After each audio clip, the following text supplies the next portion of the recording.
السلام علیکم ناظرین، ذوالفقار راحت آپ کی خدمت میں حاضر۔ ناظرین، ایک بار پھر جس طرح عمران خان ڈی چوک میں 126 دن کا دھرنا دینے کے لیے پہنچے تھے اور جس طرح لاہور سے اسلام آباد تک ان کو پہنچایا گیا، کن لوگوں کی ڈیوٹی تھی، کبھی قادری صاحب آگے اور کبھی وہ آگے، اور قادری صاحب سانے ماڈل ٹاؤن، اور اس کے بعد ایک پورا ڈرامہ سٹیج کیا گیا، اور اس کے بعد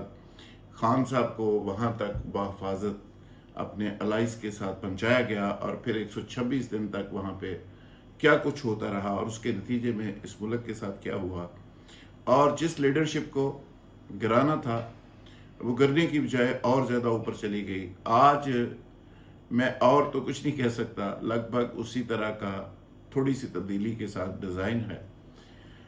کیونکہ کہا یہ جا رہا ہے، جو نون لیگ کے لوگ دعویٰ کر رہے ہیں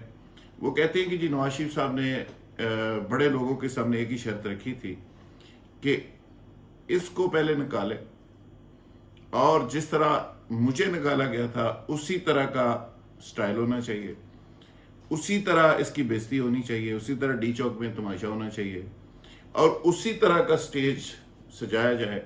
اور پھر میں خوش ہوں چونکہ نواز شریف صاحب نے ثابت کیا ہے کہ وہ ذرا پرماننٹ قسم کے انتقامی ثابت ہوئے ہیں۔ وہ مشرف صاحب کا معاملہ ہو، وہ کسی کا بھی معاملہ ہو، وہ پیچھے پڑے رہتے ہیں، اور یہ ان کی سیاسی بقا کے لیے بھی بائی دا وے ضروری ہے۔ تو نون لیگ کے جو بڑے قریبی لوگ ہیں وہ سب کے سب یہ دعویٰ کر رہے ہیں کہ فوج ہمارے ساتھ ہے، اسٹیبلشمنٹ اب ہمارے ساتھ آ گئی ہے،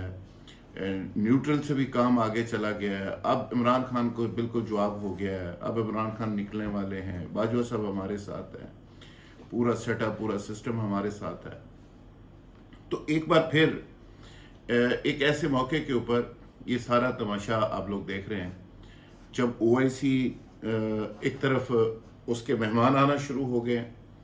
اور جب سے او آئی سی کا معاملہ چل رہا ہے تب سے یہ تماشا ساتھ ساتھ چل رہا ہے۔ اچھا، ساتھ ہی ساتھ اب او آئی سی ہوگی اور ساتھ ساتھ سپریم کورٹ کے اندر تاریخیں بھی ہوگی۔ آج بھی آپ نے دیکھا کہ ایک زبردست مارکا سپریم کورٹ کے اندر، یعنی جو سیاست کے اندر ڈی چوک میں مارکا لڑا جانا تھا، جو پارلیمنٹ کے اندر لڑا جانا تھا، وہ سارا کا سارا اب کورٹ میں شفٹ ہو گیا، اور وہاں پہ شہباز شریف صاحب، فضل الرحمان صاحب، یوسف رضا گیلانی صاحب، اور وہاں پہ نون لیگ کے تمام لوگ، ایون مینگل صاحب، یہ جتنے اپوزیشن لیڈرز ہیں، ان کے ساتھ پھر سپریم کورٹ بار بھی کھڑی تھی، اور ان کو رول آف لا چونکہ بڑا آج کل یاد آیا ہوا ہے، اور احسن بون صاحب ہمارے بھائی وہاں کہہ رہے تھے جی رول آف لا کے لیے بڑا ضروری ہے۔ میرا خیال ہے کچھ چیزیں ہو گئی ہیں مکس اپ، ڈیزائن بڑا لارجر سکیل پہ نون لیگ نے بنایا ہے، جس میں وکلا قیادت بھی شامل ہے، جس میں وہ کہتے ہیں اسٹیبلشمنٹ بھی شامل ہے، جس میں اپوزیشن بھی ساری شامل ہے، جس میں اربوں خربوں روپے بھی شامل ہے، جس میں سارا کچھ شامل ہے، اور گرانے کا مقصد ہے عمران خان کو۔ اچھا، میں پہلے بھی کرٹیسائز کرتا رہا ہوں جو پہلے 126 دن میں 26 دن تک ہوتا رہا، وہ اس لیے کہ اس وقت بھی سفر عام آدمی نے کیا، اس وقت بھی سفر پاکستان نے کیا، آج بھی سفر عام آدمی کر رہا ہے، آج بھی سفر پاکستان کر رہا ہے اور پاکستان ہی کرے گا۔ ایک ایسے موقع کے اوپر کہ جب پاکستان کے اندر ایک فائنینشیل کرائسس کی صورتحال ہے، کرنٹ اکاؤنٹ خسارہ بہت زیادہ بڑھ گیا ہے، آپ کے ڈے بائی ڈے افیئرس چلانے کے لیے آپ کے پاس پیسے کوئی نہیں، آئی ایم ایف کے قرضے اس قدر بڑھ گئے ہیں کہ آپ کو سمجھ نہیں آ رہی کہ آپ نے کرنا کیا ہے، قرضے ادا کرنے کے لیے مزید قرضے لینے پڑ رہے ہیں۔ ایسے حالات کے اندر اس طرح کا ایڈونچر کچھ لوگوں کی تسکین کے لیے، کچھ لوگوں کو خوش کرنے کے لیے اور اپنے گناہ بخشوانے کے لیے، تو یہ میں سمجھتا ہوں کہ کس طرح ملک اور قوم کے حق میں ہو سکتا ہے۔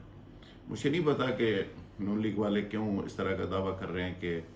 باجوہ صاحب بھی ساتھ ہیں، اسٹیبلشمنٹ بھی ساتھ ہے، فلانا بھی ساتھ ہے، لیکن پریکٹیکلی اگر دیکھا جائے تو صورتحال کسی حد تک ان کا دعویٰ درست بھی ہے۔ اب تو سچویشن یہ ہے کہ لنڈن سے باقاعدہ لنڈن پلان جاری ہو گیا ایک شیڈول اسکیجول بادشاہ اسلامت کا جاری ہو گیا کہ وہ کس طرح وہاں سے نکلیں گے، کس طرح پاکستانی قوم کو سرپرائز دیں گے، کس طرح وہ عمرے پہ سارے فیملی کے ساتھ جائیں گے اور وہاں سے پھر پاکستان کا سفر شروع کریں گے۔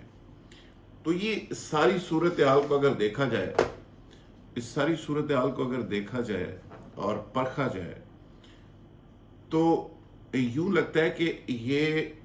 جو ڈرامہ سٹیج کیا گیا ہے کہ یہ کوئی چھوٹا سا ڈیزائن نہیں ہے، یہ بہت بڑا ڈیزائن ہے۔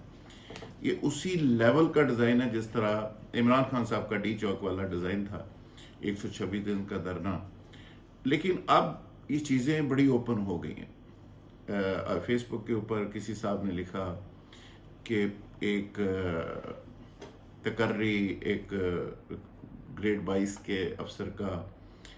معاملہ ہے اور 22 کروڑ عوام اس میں الجھے ہوئے ہیں یا ان کو لٹکایا ہوا ہے۔ میں نہیں سمجھتا کہ صرف ایک یہ مسئلہ ہے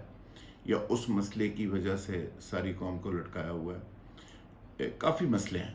عمران خان کا انداز مسئلہ ہے، اس کا کھڑے رہنا مسئلہ ہے، اس کا امریکہ کو للکارنا مسئلہ ہے، اس کا یورپی یونین کو للکارنا مسئلہ ہے، اس کا انڈیپینڈنٹ ہونا مسئلہ ہے، اس کا کسی کی بات اس طریقے سے نہ ماننا مسئلہ ہے، سی ایم پنجاب مسئلہ ہے، اور عمران خان کا ایبسلیوٹلی ناٹ کہنا بھی ایک بہت بڑا مسئلہ ہے۔ تو مسئلے ہو گئے اتنے زیادہ کٹھے، لیکن میں ایک سوال چھوڑے جا رہا ہوں کہ یہ سارا جو کچھ ہو رہا ہے کیا پاکستان کے یہ مفاد پہ ہے؟ کیا اس کے نتیجے میں جو پاکستان کے اندر ایک عدم استحکام کی صورتحال ہے،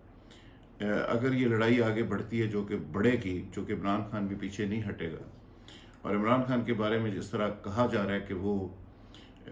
اپریل مئی کے اندر نئے چیف کی کوئی تقرری کر سکتے ہیں اور اس کے لیے انہوں نے کسی صاحب کی سلیکشن بھی کر لی ہے، اور اگر وہ کنٹینیو کرتے ہیں تب تک اور وہ یہ کر دیتے ہیں تو اس کے نتیجے میں کیا ہوگا؟ پہلے ڈی جی آئی کے ایشو کے اوپر خاصا مسئلہ بن چکا ہے اور خاصی ریفٹ پیدا ہوئی تھی۔ تو پاکستان کے اندر جو آنے والے دن ہیں ان کا بڑا عجیب و غریب نقشہ نظر آ رہا ہے۔ تو پاکستان کے جو طاقتور حلقے ہیں جن کا خیال ہے، بلکہ یقینی طور پہ ایسا ہی ہے کہ وہ پاکستان کی سلامتی کے محافظ بھی ہیں،